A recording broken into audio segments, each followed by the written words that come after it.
social distancing and not having large groups of large gatherings. We are doing it via Zoom. If those of you that are listening, if you have any questions, further questions or feedback on the candidate, you are more than welcome to email those questions or comments and feedback to any member of the school committee or all of the members of the school committee. So first of all, I'd like to introduce, oh, you're gonna bring? I'll bring him in now. Okay. So first we have Andrew Stevens.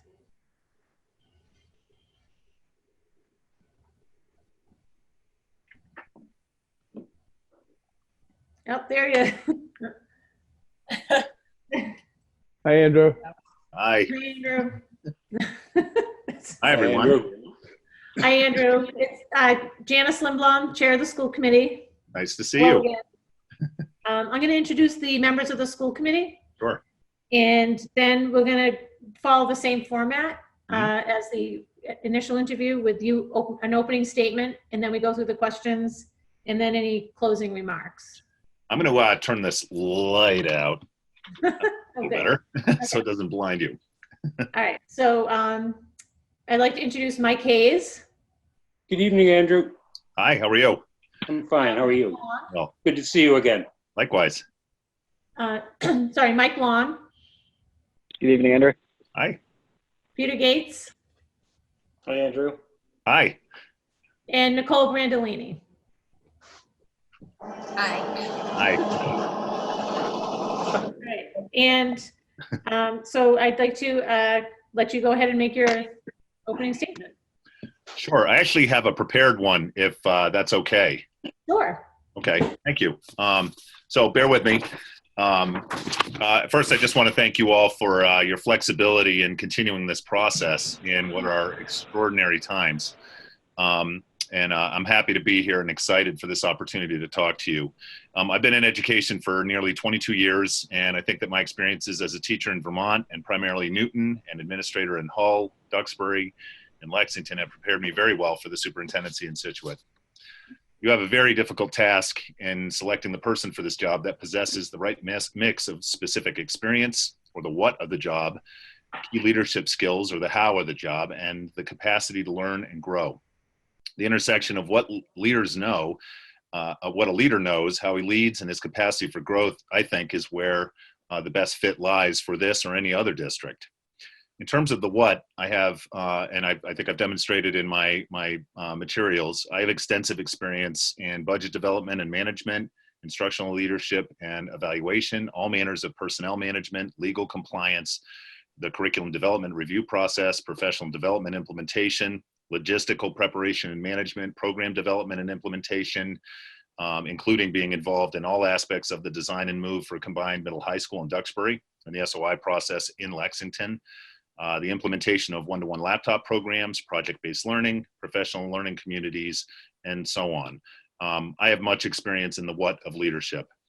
How one leads, to me, is the most important aspect of leadership. I've been very successful as a leader because I've tried to follow three main beliefs that guide how I conduct myself.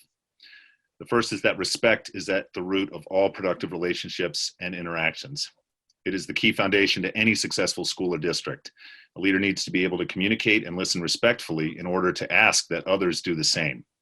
People in the districts where I've worked know that this is a core value of mine because I walk it every day with kids, parents, community, and staff members. I listen to people, I'm calm, I never yell, I'm concerned with people's personal and professional lives. The second value is that I truly believe that all kids can learn and achieve at a high level if given the support and authentic idea and belief that they are valued. At the heart of this is the idea that we as adults really have to know our students as learners and as people. If students are given clear expectations and have the idea and support, and have the idea that their teachers and administrators and parents know them, value them, and won't give up on them, then they will respond, grow, and achieve. The same is true for teachers and administrators, and I try to convey and model that belief. The last core value of mine is that reflection and collegiality are the key instruments of growth for teachers, students, and administrators. Those both need to be fostered and supported tangibly and symbolically. My own growth has never occurred in a vacuum. It has always occurred through a cycle of inquiry, conversation, collaboration, and reflection. One needs to be willing to seek out and listen to the input and critique of others and see such input and feedback as being essential for growth. One also needs to be willing and able to change one's mind if another viewpoint has been posed that makes more sense. I try to model that process of reflective thinking before acting on a daily basis. I'm in this line of work because I'm focused on what's good for kids. I have a passion and energy for what I do for a living that is infectious and believe that teaching and learning needs to be at the center of everything that we do. I'm very cognizant of the importance of relationships and communication in building trust and a collaborative and respectful environment. Last, I've been successful in working to develop, articulate, and operationalize a vision for teaching and learning. Adherence to my core values helps me to lead by example and inspire others to strive to be better at what we do to benefit our kids. These traits I feel are particular strengths of mine. With all of that said, everything I know about the what and how of leadership is in the context of the school and the community culture where I am and where I've been.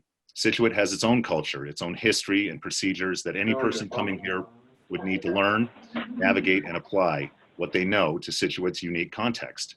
I've proven throughout my career that I have a particular capacity to learn and grow, and that learning entails identifying what I don't know and taking specific actions to broaden my knowledge base.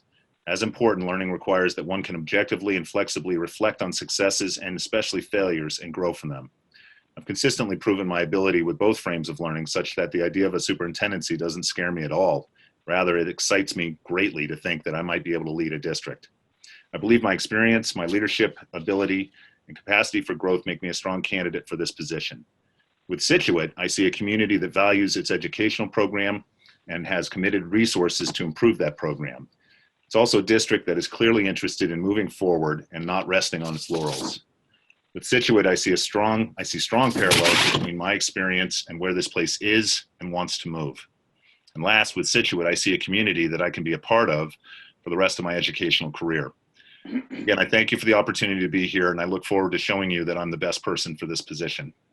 Thanks. Great, thank you, Andrew. Mike Hayes has the first question. Andrew, good evening again. Most superior school systems have superior choir, instrument, and art as a major part of its curriculum.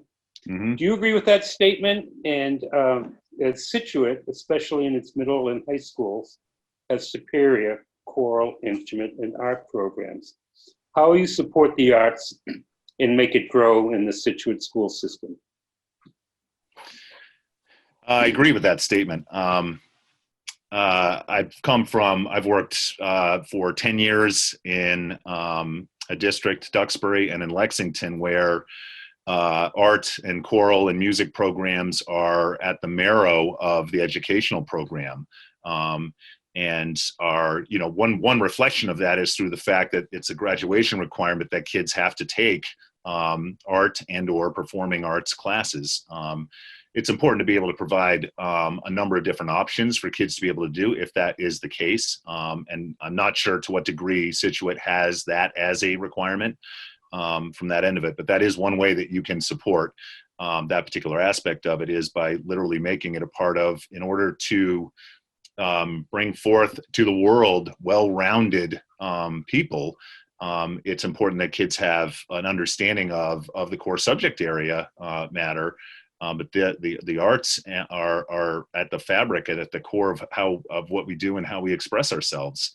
So I think that knowing that there's a really strong commitment, in the places where I've been, and the support that I've been able to provide as much as I could within my role to those particular programs, I think speaks partially towards my commitment to that statement.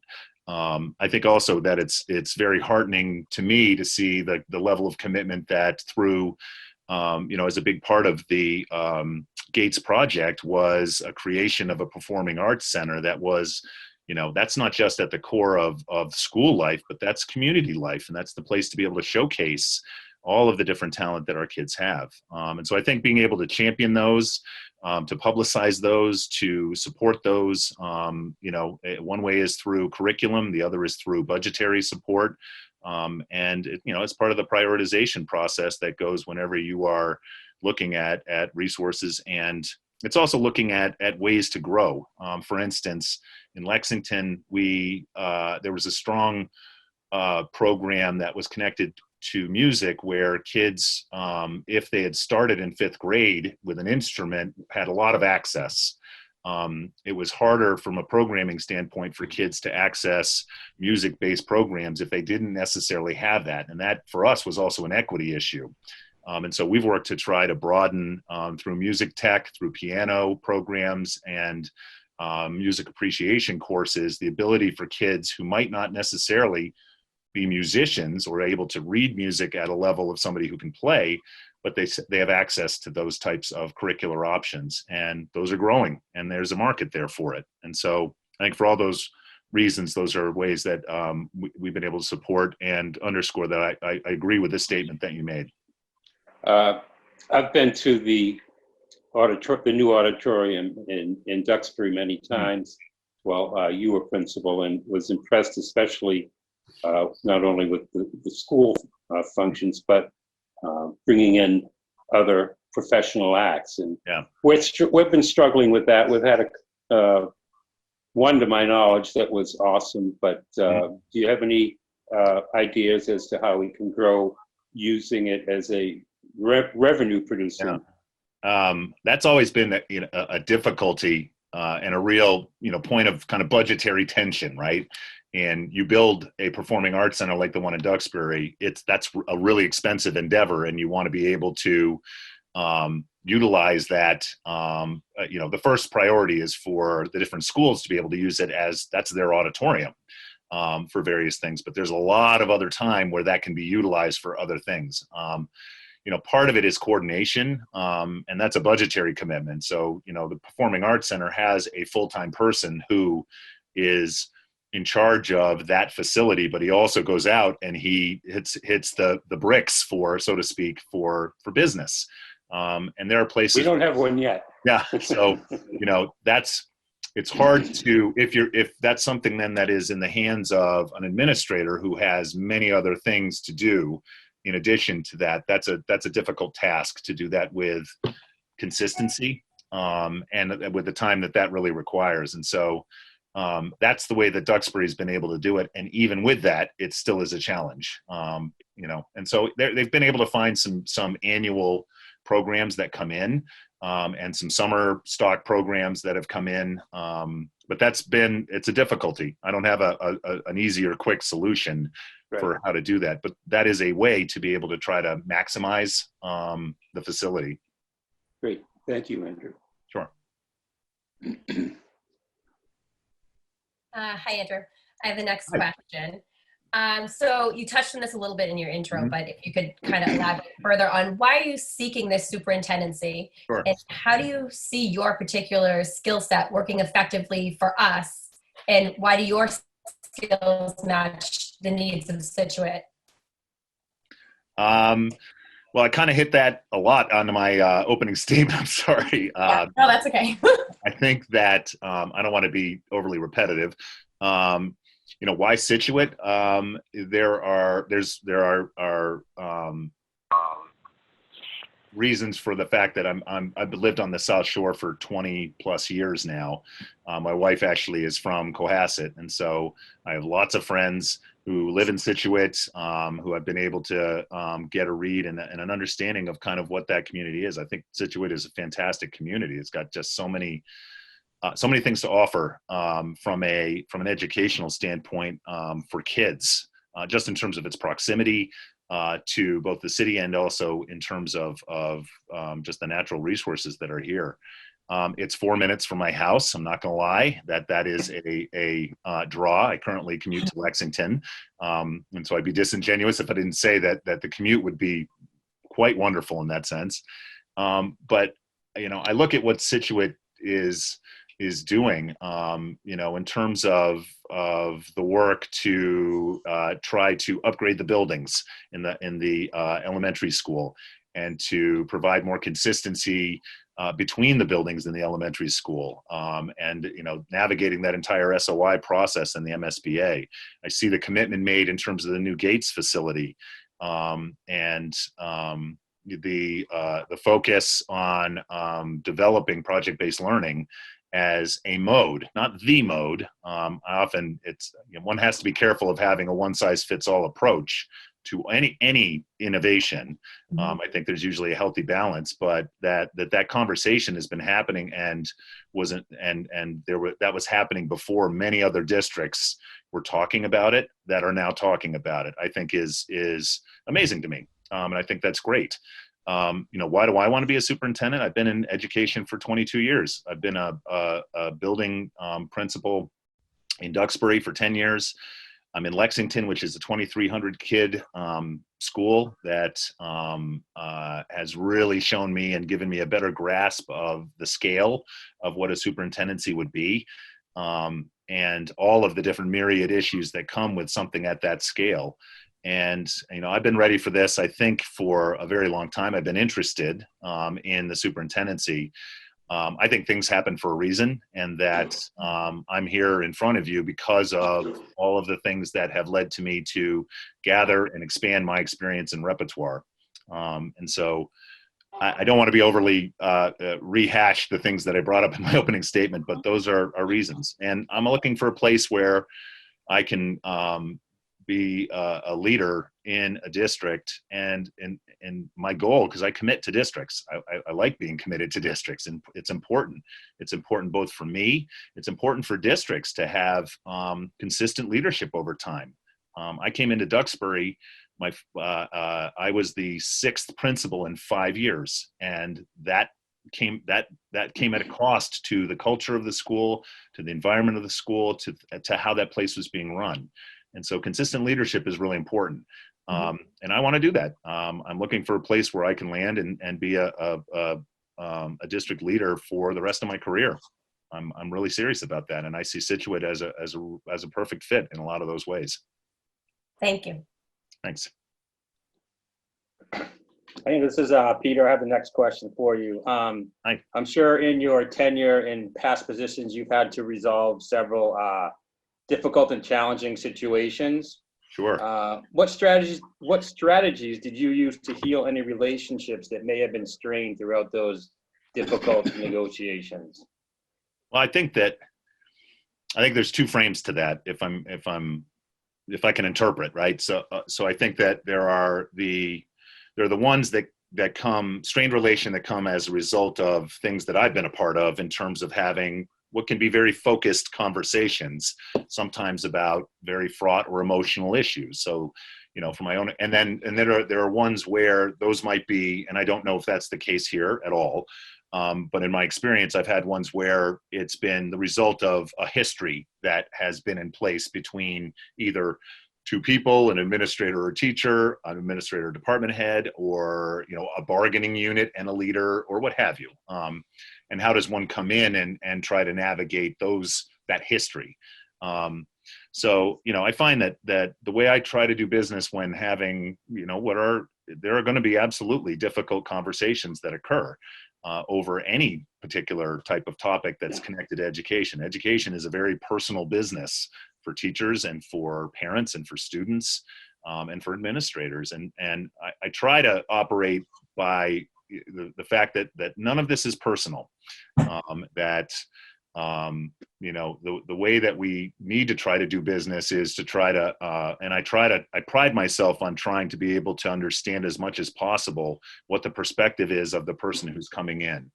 So if I can, from a granular standpoint, if I've got a parent who is really, really upset about something, or might be advocating something that I might not do in that way as a parent, I do understand that as a parent, they're advocating for their kid, and that gives me a space to try to find, and even though that we might not agree on how that's being done, it's a place of empathy that I can try to find in order to try to get to a place where we can identify what's at the core, what's the core issue that we're talking about? What problem is it that we're trying to solve?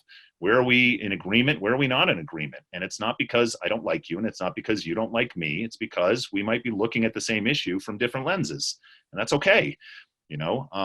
I think diversity of thought and opinion is to be valued in an educational institution, because we're the model of how we should be conducting ourselves when that occurs. I'm not sure our society these days has been able to model that as well, or adults have been able to model that as well for our kids. And I think that that's something we have to model on a day-to-day basis. And so, it's hard to, I don't know that I've had a lot of experience personally with having to repair a damaged relationship that I was a part of causing.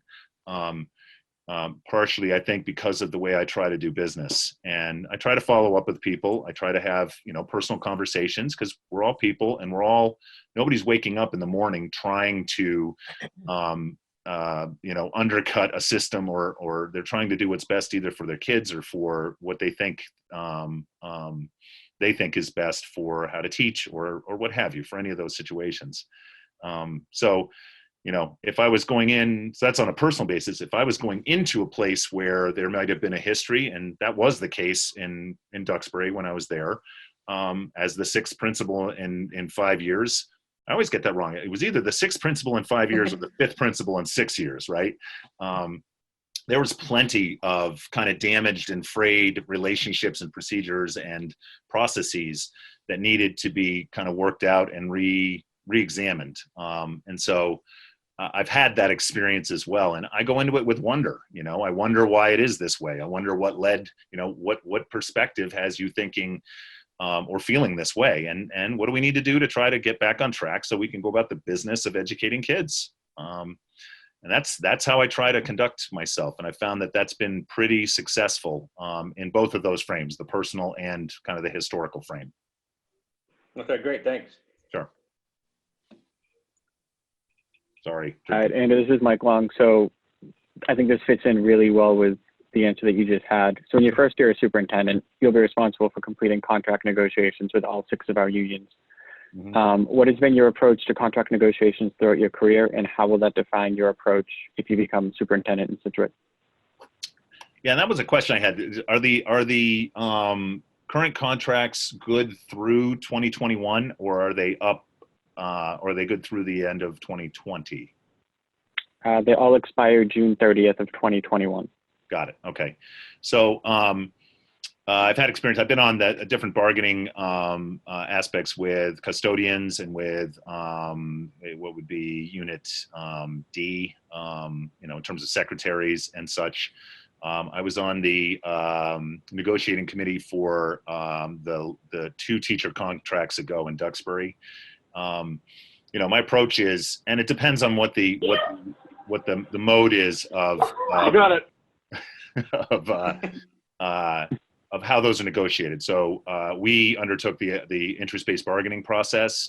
We had a mediator who came in, trained us. I really like that approach. Again, I don't necessarily presume to ascribe what, my idea of what that is without talking to a lot of other people in terms of what that could and should look like. So it's not the end all be all, but what I liked about it was that it was collaborative. And so whether or not you're using that particular approach that gets people to try to find common interests, and then where money is talked about dead last, and the other types of priorities you try to address are all done first, or whether or not you're doing it in the more kind of traditional method of you're across the table from one another. One gives particular viewpoint of a particular topic. The other gives their particular counter view. You go back, you caucus, you go back in. I think there are ways and places to be able to try to find what the motivation is behind the particular request or response. I think that it's got to be a willingness to be honest and transparent with what your intentions are as much as you can be. I try to approach these things by being honest and centered on students first and foremost, and the teaching process. And so that helps with our priorities, because on our end of it, from the management end of it, you are also, talking about where do we stand with these particular aspects of the contract? Are there things that we would want to try to have different? And it's about, I think the negotiation is reflective of what the overall relationship is between the particular bargaining unit and management. And I think that there's got to be a history of or at least an attempt to be able to have that day-to-day ability to have trust. And that sometimes that is hard to get to if there's a history behind that. And so I think that, the first order of business before even getting to negotiations is really having and trying to establish or reestablish a trust and respectful relationship, if that's been frayed. And then I find that translates very well once you get to the negotiation process. Hey, Andrew, I have the next question. Mhm. Oh, I'm sorry, Mike, did you have a follow-up? Nope, I'm good. I was just saying thank you. Okay. Not all students choose college after graduation. What Mhm. programs would you develop for those students that would help them be successful after graduating from high school? Sure. Well, I grew up in northern Vermont, where I went to a 12-town regional district of about 800 kids, 7 through 12, and I'd say probably 50% of the kids that I graduated with did not go to college, and so including both of one of my brothers and a number of friends of mine, really good friends of mine, and so part of that and it's really difficult in this the world of testing that we have, where with the onset of MCAS, you saw there's a lot of what were, for lack of a better term, vocationally kind of geared programs to give kids those particular skills were waned in a lot of different schools, and they turned away from that. Scituate, I think, I believe Scituate has a relationship with one of the vocational schools. Is it Agawam? In Hanover, South Shore. Oh, I'm sorry, it's South Shore. I don't know why I was thinking Agawam. And so it's, providing opportunities for kiddos, while they're in school. That's one frame to be able to access that.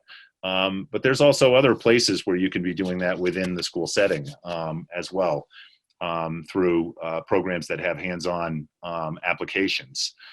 To what extent those exist in Scituate, I don't presume to know at a granular level, but I'd be interested in knowing what those are and then how we can flesh those out.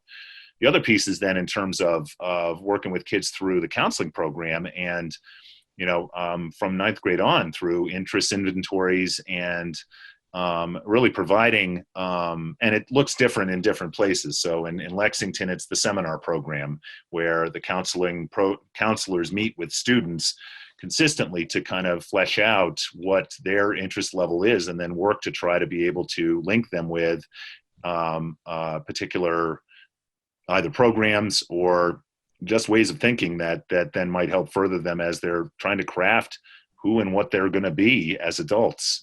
And where a kid is in ninth grade is not where they're going to be in 12th grade, and where a kid is in 12th grade is sure not where they're going to be when they're 48 or 50, which is where I'm nearing, because we're all works in progress. And so I think, I think there's a recursive aspect to that conversation that happens with kids. So it's looking at whether or not what those local and, statewide kind of opportunities are, whether that's a Job Corps, whether that is, through looking at military service, looking at those and identifying what those opportunities might be after school. If you're going into the workplace, what are the kind of things and skills you need to have as you're navigating that? And so I think that there's a lot to that question. I don't know enough about what is already in place, but I think that it's also, you have students who, a burgeoning segment of students are kids who are, there's the kids who aren't necessarily going to college. There are also kids who are taking a year or two before they go to college. And so that's a burgeoning group of kids that are looking at gap year experiences as well. And those are all pieces that really have to keep that counseling department pretty nimble with the changing kind of market that is what our students are, especially in looking at postgraduate opportunities. So I think there's a lot to look at and talk about. Thank you. Andrew, I have the next question. Obviously, the emotional well-being of our students and their families and our entire staff has become more and more of a focus every year. And especially now with the new world that we live in and with the possibility that our next superintendent will not see any children until September. Do you have any thoughts on that and how we can promote the education, the emotional well-being of our students, their families, and our staff. Sure. We're struggling and thinking and talking about that right now. Every district that literally in the country and probably in the world is thinking about how do you try to give some sense of community when nobody is in school. How do you, for kids on who have their feet under them pretty well, this is a jarring event, especially for students who might have had, within the school setting, anxiety or school avoidance or social emotional issues or mental health issues. Our priority first and foremost, walking in the door with our counseling department, and that's, all hands on deck, counselors, social workers. We don't have adjustment counselors per se. We have social workers, and all of them identifying our highest priority students and reaching out to them to link them with local supports, through and both not just the students, but really reaching out to the families in terms of how can a kid access counseling? That's really difficult in the remote environment and is fraught with issues from a school setting. How do we link them with community supports and such, to provide that kind of, as needed triaging of student mental health issues and social emotional issues. And we don't have an answer to that. It's really difficult to navigate. And on top of that, how do you go about, trying to, for us, what we've been trying to do is really reduce the stress that a lot of kids have around, what does this mean for my GPA? Am I going to get into college? I can't take an AP test. I can't take the SAT. And there are a lot of kids who have that level of anxiety that's coming out of this situation, and trying to really convey that, this is a once in, the last time a global event like this occurred that had this level of deep societal impact around the world was the Great Depression and World War II. So this is a jarring event, global event for everyone. And so everybody is going to have an understanding that different schools are doing it different ways. We went to pass fail for third quarter, and we're going to probably pass fail into the fourth quarter. So that's all with this context. I think overall, when you're, if and when we're back in school for regular business, that's going to be a lot of repair work for kids to get them acclimated back into the building and such. And so it's hard to have that conversation about what we would do, how we go about ensuring the social emotional health of kids, because we're in a very different situation where it's not business as normal. And so we would need a plan for how we go about, if we're not back until September, what is our plan to reacclimate kids back to this community of learners at the elementary, at the middle, at the high school level? There's a lot behind that. And so I don't profess to have the magic panacea for that. But I think that one can be thoughtful about ways that one can go about garnering the resources that we have, both community and school, in order to try to, reestablish routines and consistency with kids. I think that's really important for kids. And I think that a lot of kids struggle, especially when they don't have that. And that's something we can work to do. Well, and our world changes every day, every hour. Mm-hmm. And this learning, visual learning for Mm-hmm. K through 12 is brand new in the works. So yep.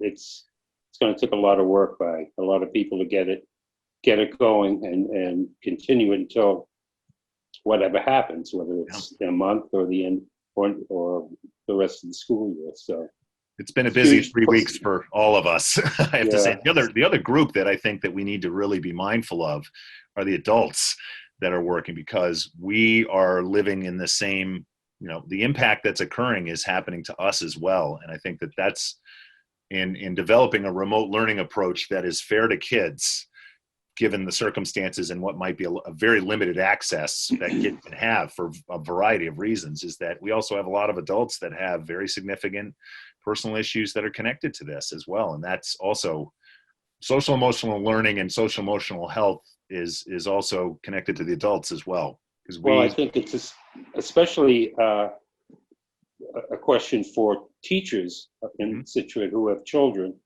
And right now, the school day starts for everyone at 9 o'clock. But I mean, that is very difficult for teachers who have small children and they're trying to teach their middle school or their high school classes, and the children are on trying to learn their stuff. And, you know, it sets up a competition for attention, helping, and competition over the actual device that people have. Not every people, you know, a lot of people only have one computer. And so that's something I've suggested we look at going forward, and assuming that we're going to see how things go and potentially make some changes. So.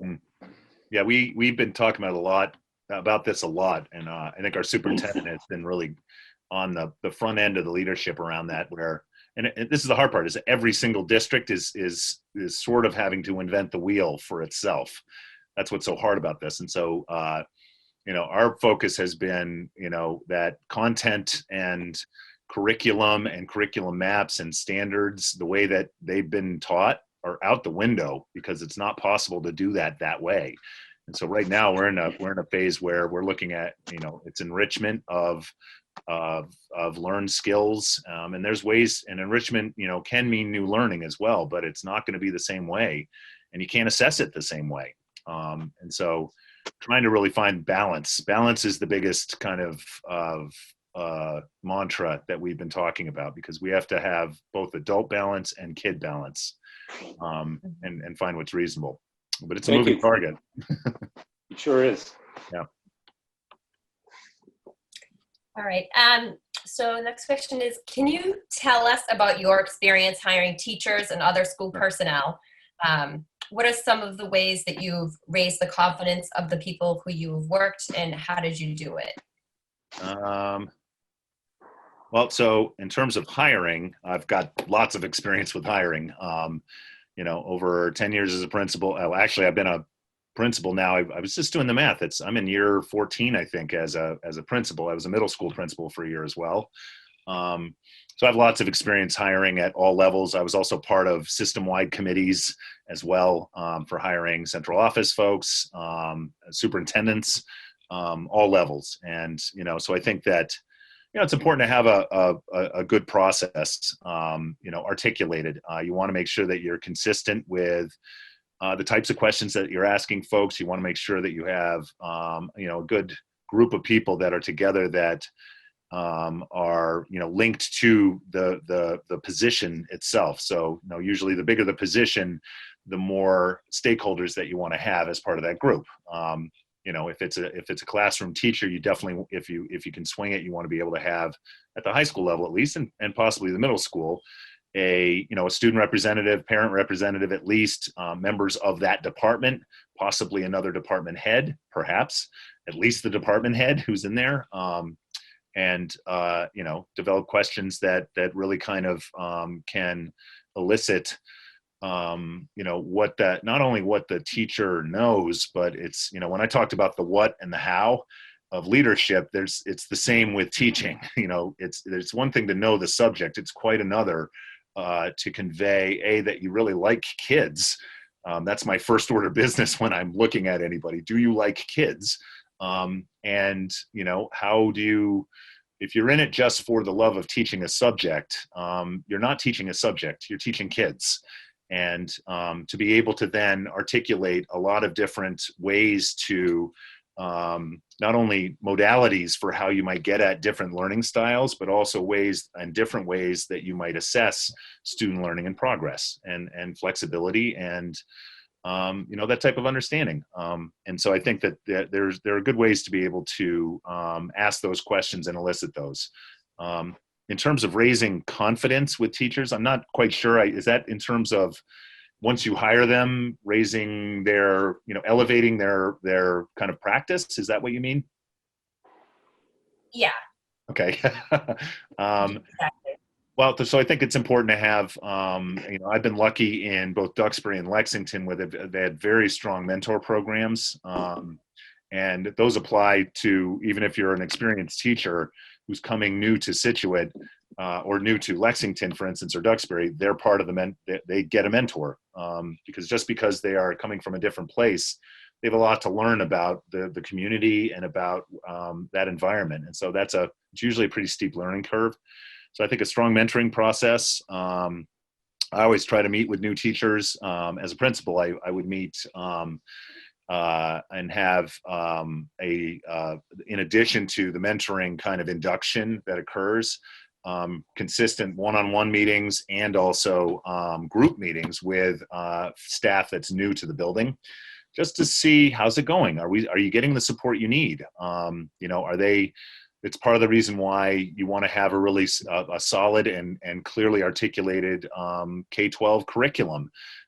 Is not just because that makes instructional sense, so you can find linkage between age groups, but it's also for teachers when they're coming in, so that they have the materials that they need in order to have that curve of when you're coming into a new place, and that's especially steep when you might also be new to teaching.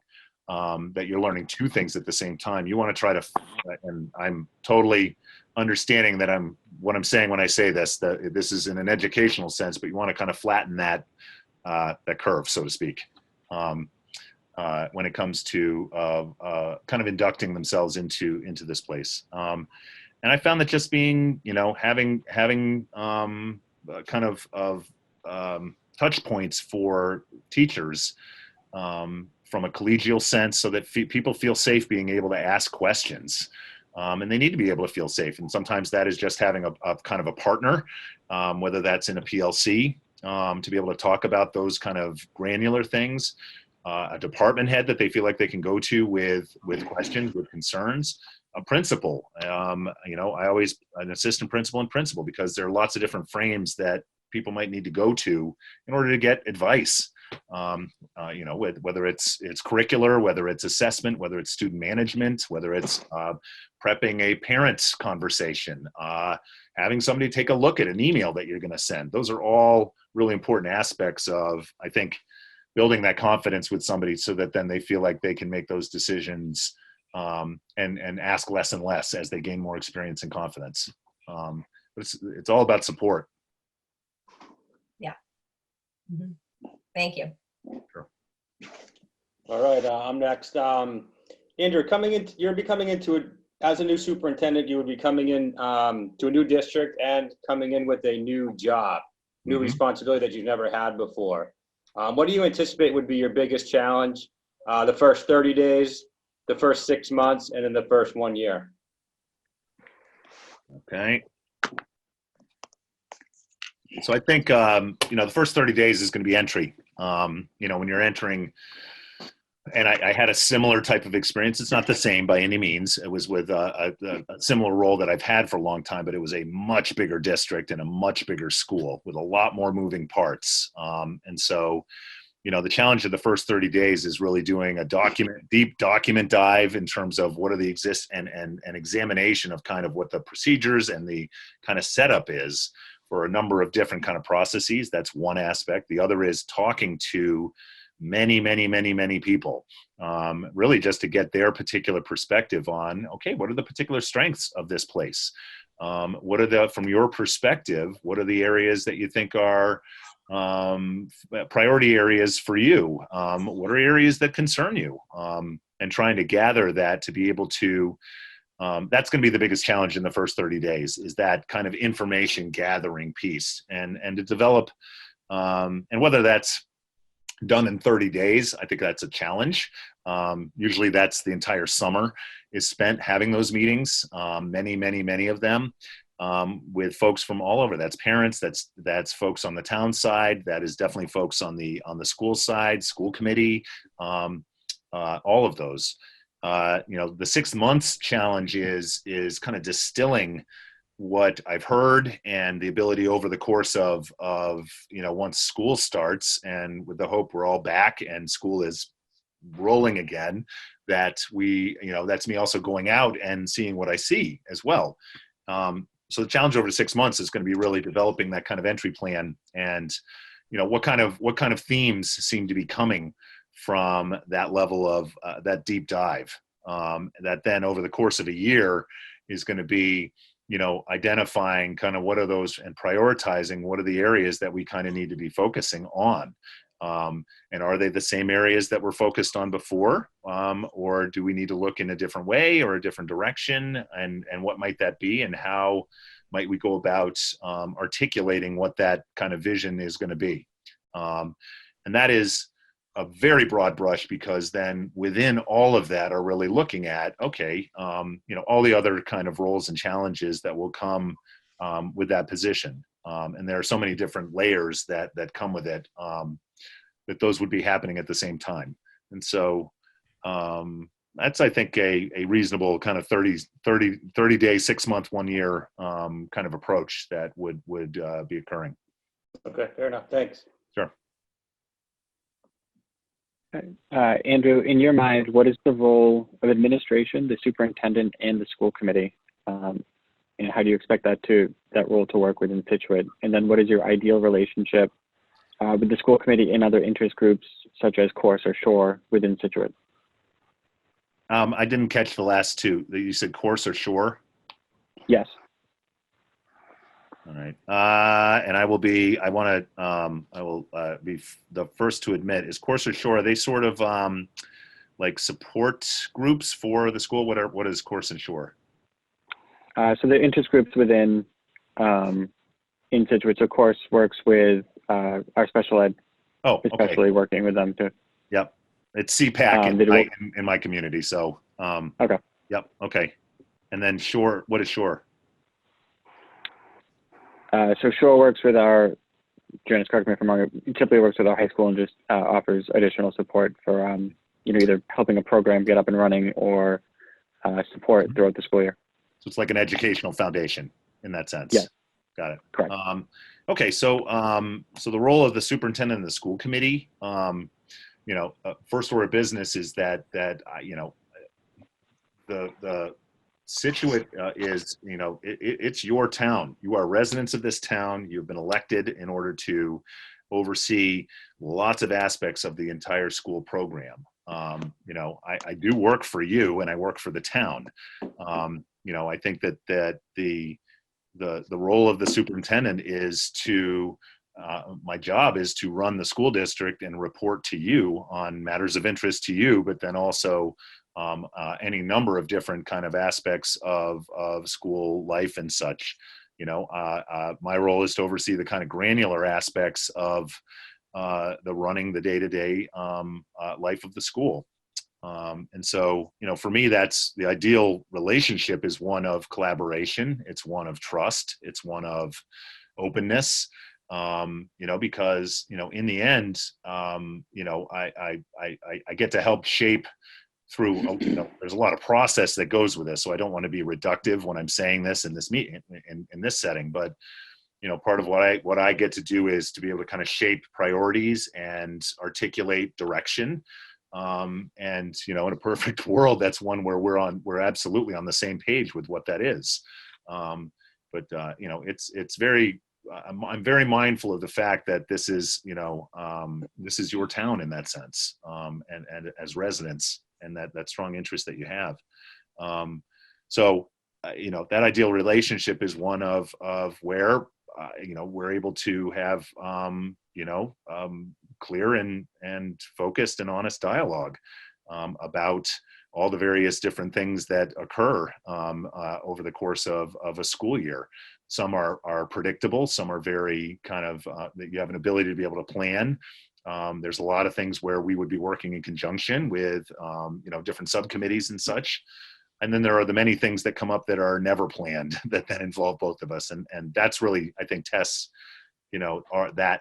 that linkage between superintendent and school committee. And, I just think that's important to understand that my role is I report to you on a lot of things that are of interest to you and should be by statute, and also because that's the way it should be structured. In terms of other bodies like Course or Shore, I think it's, when you think about it in terms of community outreach, because that's really what that kind of falls under as well, is it's important for this.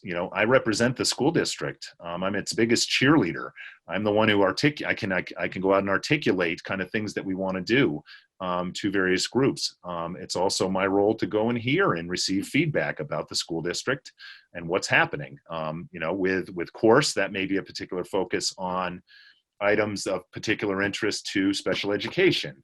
And so it's being a presence with those particular meetings and with the particular, especially the leadership of that group, in order to establish a relationship and identify what some of the kind of core points of things that they think are going well, but also that of areas that we might need to work on. I don't profess to have all answers, because I think a lot of times there's a hope that the superintendent or any leader is going to be all things to all people all the time. And that's not a possibility. I do have a right to my perspective, and I have a right to my, if there's a way of going about doing things that I think might be the right thing to do. I'm not shy about, talking about where I'm coming from with that. But I think it's important to be able to have those relationships where I can also listen to those perspectives. Those will help shape kind of the directions. There are a lot of different frames when we talk about direction of a system, because it's a big system that has a lot of different kind of lenses that people look through. And so, looking at Course and looking at Shore, Shore is similar to the Duxbury Educational Foundation and the Lexington Educational Foundation, that have been godsends for innovation and for the ability to try to get some seed money for things that we might not have been able to try out or do.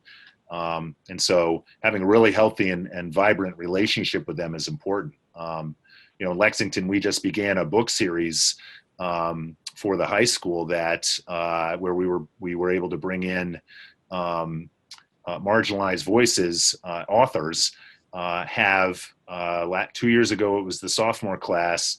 This year it was almost the freshman, sophomore, and junior class reading Homegoing by Yad Jesse 2 years ago, and They're There by Tommy Orange. And then we were able to bring the author in to actually talk to the kids about the writing process. And none of that would have happened without Lexington Educational Foundation. So those relationships, I think, are essential for a lot of different frames. And in the ideal world, they would be centered on trust and candor.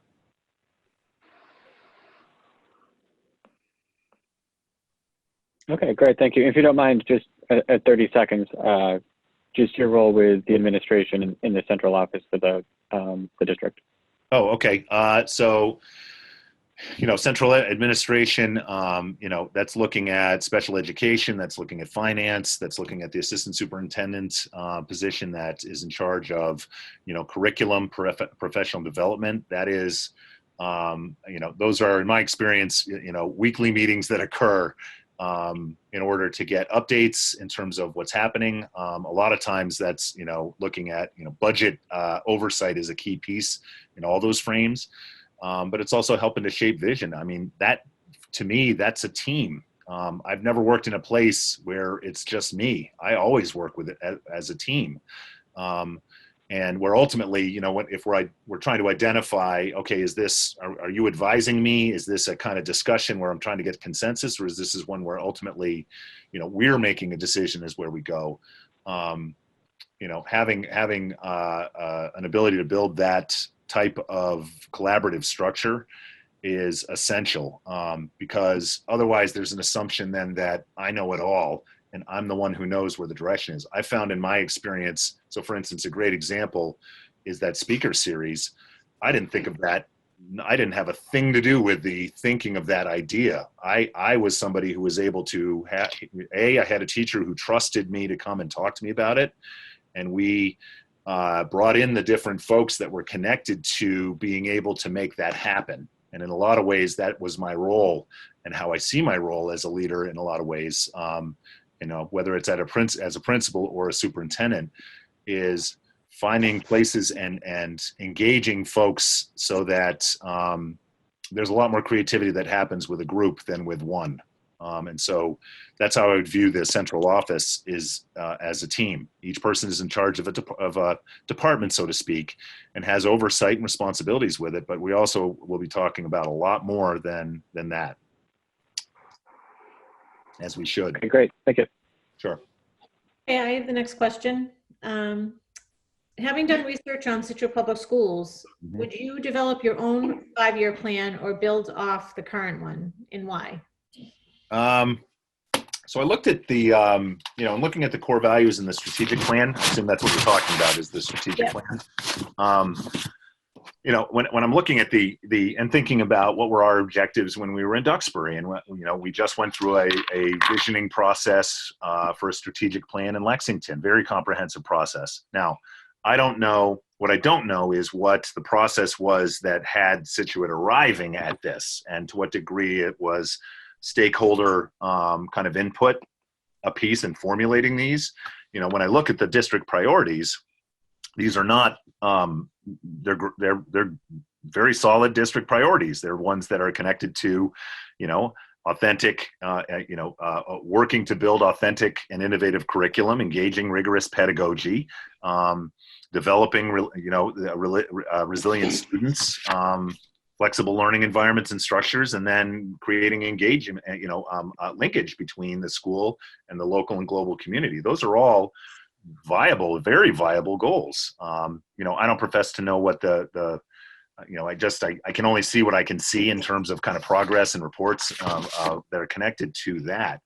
But on the surface, those are reasonable, very reasonable kind of strategic not anchors, but just like a weather vane in terms of which way we want, our wind to blow, so to speak, or our ship to kind of to navigate. And so I would not be, and this kind of goes back to the 30-day, 6-month, 1 year. If I was looking at coming in and doing a wholesale change and directional change from a strategic planning process that usually takes a lot of effort and a lot of time, that would be wholly inadvisable to me before I really had a good idea and a good reason for why I would want to do that. And that would not be happening within, the first 30 days or the 6 months. So, I think that's the best answer I can give to that. I think that the strategic plan does look like it has meat. It has meaning. It has value. In that sense, I'd be interested in talking to administrators and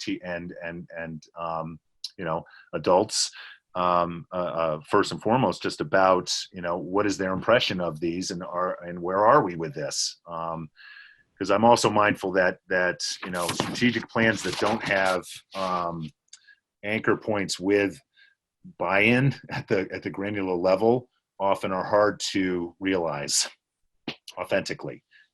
So that's kind of what I would be doing, just, sitting here talking to you about that. I think, this was just developed as well. So it's good I think it's in place until 2023. But, I also would reserve the right to look differently at that if a prevailing kind of need revealed itself over time. Great, thank you. Sure. Andrew, I'm up again.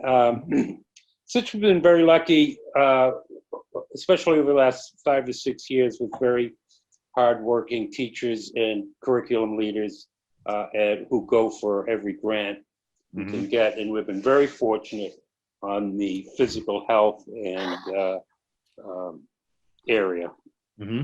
So from your point of view, in your global look at education, physical education, and especially high school athletics, what would you see your role as? Well, it'd be one in terms of, I think a big piece of, and it goes, and again, all of this kind of goes back to that 30-day, 6-month, 1 year, piece would be also understanding the roles and the structures, and approaching it with wonder. Because I've been on the end of it where somebody has come in and said, why is it like that? And it shouldn't be like that. And that's based on their particular experience. And I found that often is a non-starter when you're wanting to kind of affect meaningful change, as opposed to, that's interesting. Why is it like that? And it may be that it makes perfect sense because of the history and such. So that said, I think, one of the things I know that and I was a 3-sport athlete in high school, and I played varsity basketball in college for 1 year. So athletics is a really important part of my life and my upbringing. I think there's a tremendous value to it. So I think that my role would be looking at it from and talking to curriculum leaders. If we're talking about, because we're talking about two frames. You asked about phys ed and athletics, which are two different worlds You bet. that are related. So, physical education, I'd be interested in just seeing from a curricular standpoint, what are the offerings? To what degree is there, wellness-based curriculum that's within that? Where is the health education that occurs? And is that within the physical education kind of department? Is it within the physical education purview? But how are we addressing the whole student within that? It's looking at, I know some structural things have occurred where there was a desire to revamp the locker room and the fitness facilities and such. I don't know to what degree those were able to be done from a capital standpoint, but I think that's an area in terms of indicating the value that a community has with that, is in the looking at the kind of facilities and structures. I also know that the Scituate took the step, I believe, last year in hiring a full-time athletic director, and trying to find that then provides more bandwidth to. Because I found that with part-time athletic directors, their entire job is scheduling and getting refs and buses, and that there isn't a lot of a bandwidth for things beyond that. Whereas, I really like the idea of, and I was lucky to have a fantastic athletic director in Duxbury who has set up a captain's council and was working on leadership with our athlete who, in Duxbury, that was 800 kids per season roughly who were participating in this. But there's opportunity for leadership skills as well, teaching, and better oversight and evaluation of coaching, and training of coaching and supporting of coaches. So I think that, those are all aspects that I'd be interested in. I also have to be mindful that, I'm stepping out of a role where I was principal. I'm principal and that's where the granular understanding is. I have a role that's at a much more kind of higher level in that sense. But it's important to kind of understand what the strengths and what the kind of the pinch points are. I thought of another, area with regard to athletic directors is finding ways to be able to engage kids who aren't necessarily in varsity sports, but whether or not there's any bandwidth for intramural programs or things to try to engage kids athletically after school. That's just off the top of my head, a few things that I would be looking at from a phys ed and athletic standpoint. Well, we've been very lucky the last few years. We received a major grant for health and wellness, K through 12, and most recently, and that was a major grant, it was a big get. And most recently, we won a grant to work on adaptive education, physical education for special needs kids. So we've been very fortunate. We've got a thriving adaptive program at Lexington we have a lot of programs that are in-house for students because we have the ability and the numbers to be able to have a fair number of programs that have kiddos who are from Scituate actually be educated in Scituate or in Lexington or in Duxbury. And so, I think that's fantastic. Great, thank you. Yeah. All right. So can you describe your experience with managing a school budget, and how do we ensure that we are fiscally responsible with our resources, transparent in our process, and equitable across all schools? There's a second part, but I don't know if you want to start with Oh that. my. Okay. Let me get my pen out. Can you say that again? My questions are very wordy. Can you describe your experience with managing a school budget, and how do we ensure that we are fiscally responsible with our resources, transparent in our process, and equitable across all schools? I guess the second part you would be able to tie in. When you prepare the budget for school committee, how do you go about this, and what happens before the proposal reaches the committee? Okay. Well, and that's Right, kind all of, over to you. so that's part of budget. There's two things. There's one frame is managing the budget that currently exists, right? And being a steward of that. And I will be the first one to say this, that I was a history major for a reason. But that's part of the reason that you have a business manager who does the day-to-day oversight of that. But that is one that I would be, and I've had a number of different ways that I go about having a granular understanding of the budget. I think that is an essential. That's an essential for me as a principal, and it absolutely is essential and would be for me as a superintendent. And so that would be a lot of work and collaboration with the business manager and the other and various department heads, whether they're central office and or content based or building based. In order to really have an idea of what those expenditures are and really keeping track of those. An area that is of particular note, and I know that has been had some volatility in Scituate, has to do with special education and out of district placements and in terms of providing services for students, some of which can be predicted and some of which cannot be predicted. And so I know that there's a stabilization fund is it on the docket for this year to put into place? Being developed now. Okay. Because that's one, in terms of budget management, really helps with trying to mitigate some of the volatility that can happen around that. And I think that's a great measure to take. But the budget management is having a granular understanding of what is present and what's currently going out. I've been a part of school districts where it's been super lean and we've had to do budget freezes in November in order to make sure that the books are balanced. And I've also been in places where I haven't had to think much about that at all. And that's a true gift. I'm going to be quite honest. That isn't really the reality in a lot of districts. But I've had a lot of experience with that level of it. When you're talking about being fiscally responsible, it's really understanding what the keeping track of current expenditures, but it's also thinking about the balancing of your priorities and what those needs are, and that you really, it's a negotiation in a lot of ways in terms of what you're working with the town side of it in terms of what that kind of application is going to be.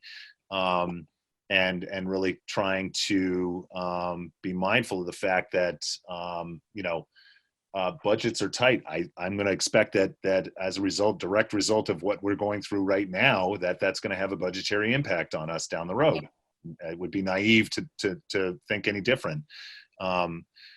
So it's one thing that you want to make sure that you're fiscally responsible in terms of making sure that your percentage growth is within what is appropriate for what the town, the overall kind of ask with regard to Prop 2.5. But at the same time, it's also important to be able to articulate what the needs of the district are as educators, and finding that way to be able to articulate that even though we're asking for this because this is fiscally responsible, as educators, we think we do need these particular types of things that we're making a choice not to go for the sake of fiscal responsibility. I think transparency in the process is about the budget presentations that occur, and it all kind of gears toward your last question, which is, what kind of things happen before it becomes presented to the school committee. Is, that starts with, part of what my role would be is in terms of understanding what that kind of budget timeline looks like. I've seen what the timeline is for Scituate, and working closely with the business manager in terms of that aspect of it. But, my experience has always been, again, it's a collaborative approach. I don't have an understanding of the granular kind of needs of particular buildings unless I'm talking to principals, and that they're talking to department heads, and that teachers are a piece of that process, to at least articulate as professional educators what they would need. It doesn't necessarily mean that those are going to be able to be met, or that's going to be a priority that we're looking at for the next budget cycle, right? But that has to happen through a lot of meetings that occur, to kind of garner what that feedback is, and then trying to distill it in terms of and this goes to another piece tied to the strategic plan, and what are our big picture goals that we have? How are these asks helping to further some of that movement that we think is really important for this district in order to have it be, move forward and be innovative, or whether that's in pedagogy or curriculum, or what have you. So it's really trying to find that nexus between, that sweet spot between the overall vision and goals for the district and how that budget process feeds that. But that would be all would be happening before. And it's not like the budget gets unveiled to the school committee, magically in December, or, whenever that process is, and the school committee doesn't have, is not seeing anything tied to it before that time. Because I think that there are opportunities to be able to talk about that process as well. In terms of equitable access or to resources across schools, I think that's an important aspect in terms of making sure that there is equity between schools, especially if we're talking about professional development, if we're talking about curriculum work.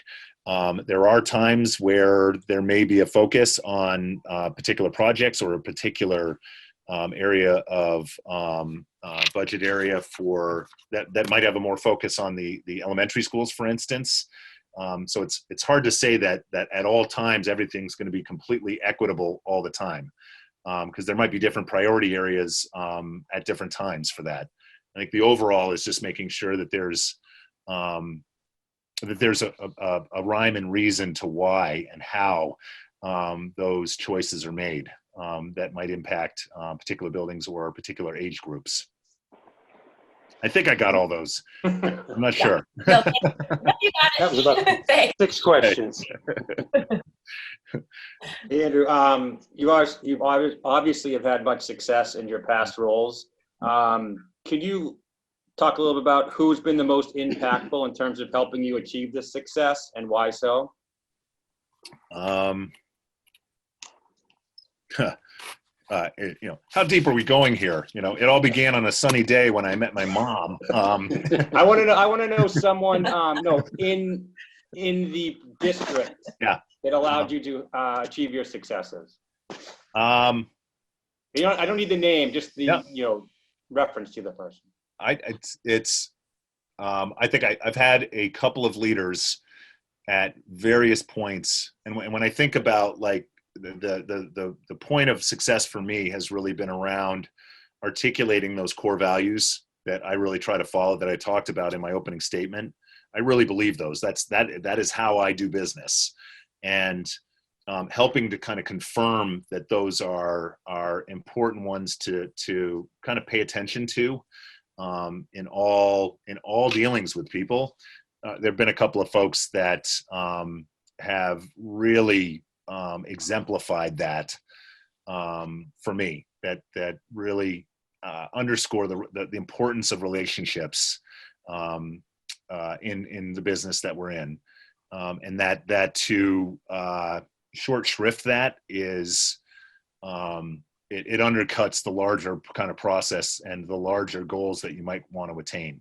And so I've had a couple of people that have really walked that I've respected and deeply. And some of those folks are, one in particular was a boss of mine, and another was somebody who worked for me, but I was just able to see how they conducted themselves in all aspects of their professional lives or life that really were inspiring to me, and really helped solidify that that's, it's a human business that we're in, and you need to treat people like human beings. And you can still have disagreement and difficult conversations and sometimes contentious conversations. That will happen. It's a complicated system with a lot of different kind of tensions and interests that pull at one another. And so being able to center yourself to navigate those calmly and professionally, that's really what I've looked to for my inspirations. Okay, thank you. Right. Andrew, Scituate takes a lot of pride as a community in its school system. And I think that's evident tonight, as we've seen somewhere between 20 and 25 people from the community on this call. Yeah, I was wondering about that. Hi, everybody. So my question for you is, how would you build public support as a new superintendent, and how would this interact and drive your approach to proposing new ideas or changes to the district? Well, I think that there are kind of symbolic and formal ways to do that, and then there are also informal ways to do that, right? So formal structures, I think about, what are ways that one can be able to get, public support has a lot of different meanings and a lot of different frames, right? So, one is just in terms of being able to talk about, is there a means by which I can talk about all the great things that are happening in the school district? Because I am the biggest cheerleader for this district. And that is a key piece of my role. And part of that is being visible and at events and being able to talk one-on-one with people in a social setting, right? That's one aspect to be able to kind of build public support. Another is, there's another piece, like if we were looking for instance, an SOI was put into play for, combining two elementary schools that got onto the senior study and didn't make the cut. I was also, our Lexington High School was in the same exact boat with that, so I understand your pain with that. But there's also public support that comes with trying to garner support for instance, a building project. And so there are lots of different, I think, ways to be able to formally create structures for that. I do a monthly principal and associate principal meet with a parent group on a monthly basis to talk about anything. There are places where I can talk about some things, or I can say, hey, we're thinking about doing this. What is your thought, your impression? And it's a very informal but planned structure. It's run through the PTO. I'm actually going to be running a webinar on Thursday. I think I'm probably going to have about 500 people that are there to talk about what are we doing with remote learning? How are we figuring credit out? What does this mean for, graduation events, all of those types of things. But that's an important piece that needs to be talked about in some formal settings. So I find that there's the ongoing structures to be able, or structures to have ongoing conversations. And that whether those are, smaller coffees or larger kind of events that occur to provide feedback. I've utilized surveys in the past to be able to kind of garner some of that. And then when you're looking at something where, if you're looking for public support that is focused, like say for a new building, it's a roadshow you're doing. You're talking to lots of different groups over the course of a lot of months in order to talk about, this is the issue, these are the options, this is what we're proposing, this is why, and fielding questions. So it's got a lot of frames. So that public support piece, I think, has a lot of layers, and depending on what the goal is, can have a lot of different forms, but it's essential. Okay, I have the next question.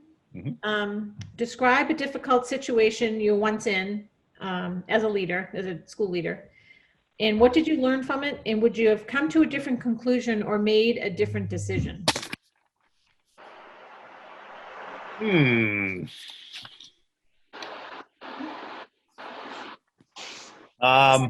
Well, I guess I'd say I've had a lot of difficult decisions, and that's, part of the job is, eventually, no matter how collaborative you are, and no matter how the different structures you have to garner, perspective and such. There are definitely many places where the buck does stop here.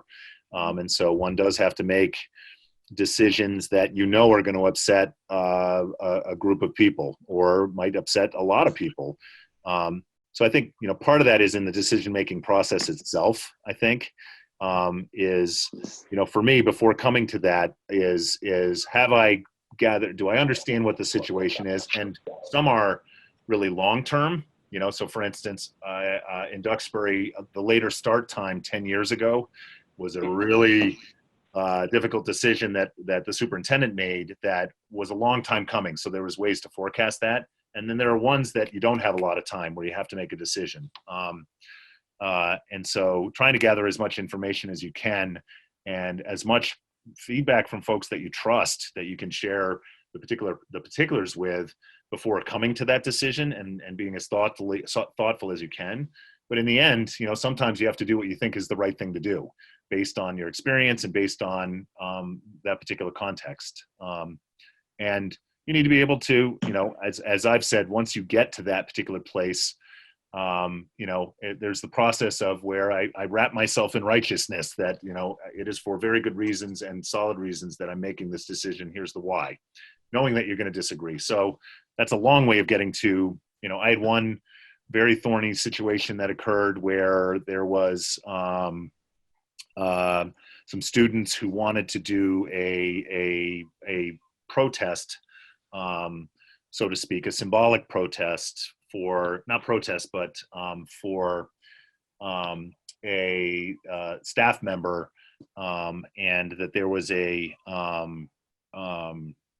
that was tied to an issue that involved other students who were not necessarily in a place where they felt very comfortable with or outright felt unsafe with the type of symbolic support that was going to happen. And I'm being very vague in general, but that's about all I can do with that. And my decision was at the time, but I also consulted with my superintendent and I consulted with our attorney, was to not allow that to occur. And that was one that had a lot of blowback and very strong feelings that I understood, but I also knew that I was also having the interests of some kids that were most definitely feeling like that this was coming at the cost of them, and that was creating what I felt was quite, if not actual, it was going to be possible, a hostile environment. And so that was, that nexus between free speech and limiting free speech. And, I strongly believe that the Constitution does not stop at the door for students. I strongly believe that, unless it is, there is an actual disturbance or it's coming at that is becoming a safety issue for other kids. And so that's where I had to make a tough call. That I knew made me quite unpopular among a group of students and some parents, but I also was pretty secure that it was not only the right thing to do, it was also the legal thing to do, that I had room to do that, and I did a little bit of homework with that. But that was one that was really visceral for me, and really tough. But I don't know that I would have I wouldn't have changed, and I sit back on it, and I wouldn't change the decision I made. And I knew I was going to get killed for it, from a public standpoint, a publicity standpoint. But I still knew that was, and so I didn't do it lightly. But it was because of that ultimately I felt that the interests of the kids trumped my comfort. So that's an example. I've had a lot of others, but that's the one that still resonates with me. Great, thank you so much. Sure. Janice, I mean, I know looking at the time, Yeah. but I don't know how much longer we're going to go. I talked with Mike Long about this earlier, and I'm going to ask a portion of a question just in case we don't get to it, Mike, and with your permission. And Andrew, it's Scituate charges a number of fees: bus fees, athletic fees, full-day kindergarten fees, EEC fees. What else? Yeah, I saw the activity offsets. fees. Yeah. And it's I think it's at least $1.5 million of our budget. Hmm. And what is your approach to fees? And from a budget standpoint, how would you approach any attempt to cut down or eliminate fees being charged? I had special interest in this because I've been on the school committee a long time and have never voted for a fee yet. Yeah. And I feel very strongly about that. But what would your approach be, Andrew? So, from a personal standpoint, I come from a state that it's a law that you can't pay to play. It's against the law for schools to charge for busing, for athletic membership, for club activities, and so that's something that I never grew up with, and so that's my personal basis with fees. I also understand that the state where I'm from doesn't have a Prop 2.5, and so school budgets then have a lot more room for growth to be able to manage the paying for those particular types of services.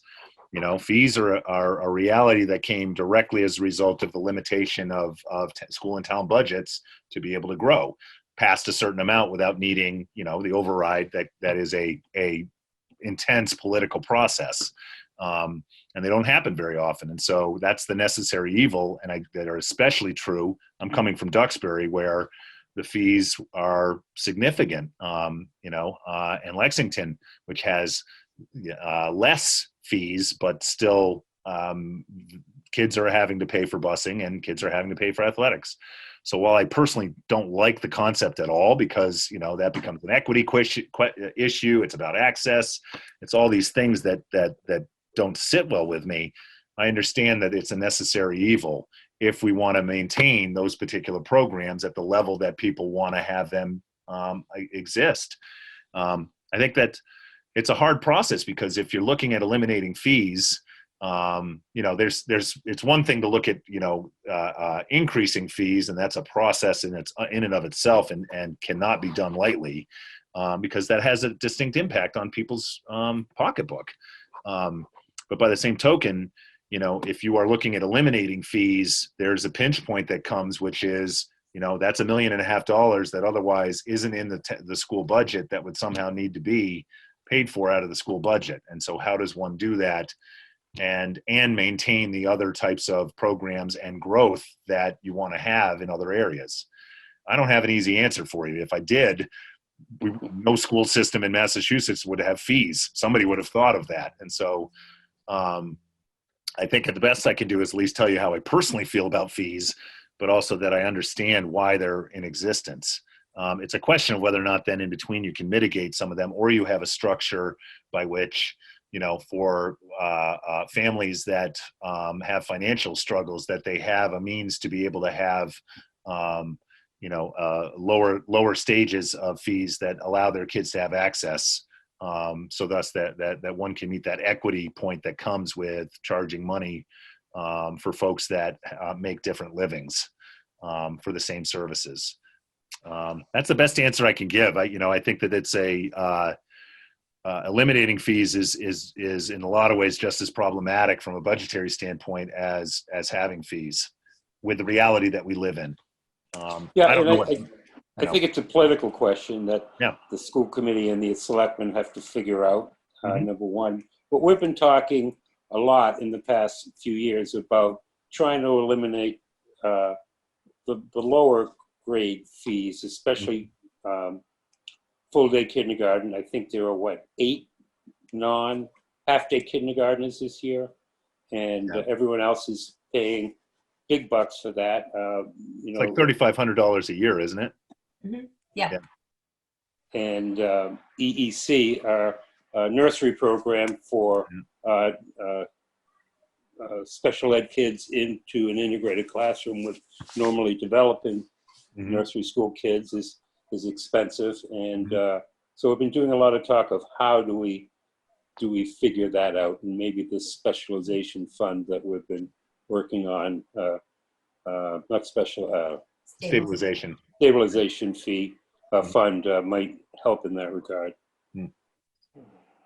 Perhaps it's also looking at are there like districts that have been able to have movement with this that might provide some instruction.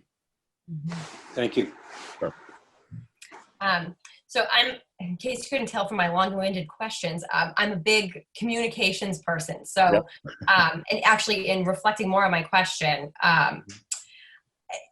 how would you facilitate the flow of information from the district to parents and the community, and the flow of ideas and critical feedback and things like that from parents, especially given, the digital age and Facebook, Instagram, and, how do you accurately flow that information to all the groups that need to hear it, and so that it's not, that it's, Right. all on the up and up?